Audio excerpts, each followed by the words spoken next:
Ένα beat στο PC και γράφουμε αράδα. Το κάνω για την κάβλα, μα όχι για τα φράγκα. Πάνω στο χαρτί μου κράζω, βγάζω βρώμες. Πατήσαν 2 κομμάτια και βγάζουνε και γνώμες. Βλέπεις, δεν μιλάω συγκεκριμένα μα για κάποιο άτομο.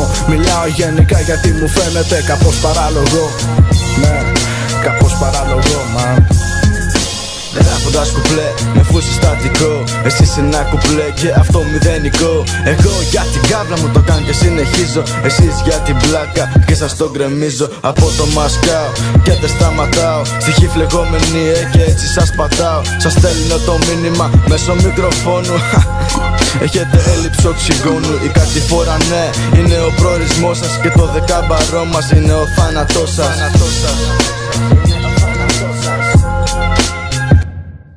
Είναι ο δρόμος η ανάσα μου, ο τρόπος που ζω. Είναι ο τρόπος που βάφω, ο τρόπος που ηχογραφώ. Τι να σου πω και τι να πεις, δεν μ' αγγίξαν τα λεφτά τους. Είναι η πόλη μου, τα λάνια μου, αντέχω στα πυρά τους άστους. Είμαι απ' τους γάτους, χτύπησα τα ηχητικά τους. Τους κάναμε πουτάνα και μέσα στη γειτονιά τους. Ξέρουν κατά βάθος πως δεν γράφουν ό,τι ζουνε. Σπάσανε στις κόντρες, γι' αυτό μας ακολουθούνε. Τι να πούνε, σπάσανε στις κόντρες, γι' αυτό μας ακολουθούνε. Είναι ραπ, είναι τρόπος ζωής. Τι να μου πεις, απροσάρμοστα πολλάρισα. Δίνω ρε στα MCs, ένα beat ηχογραφώ.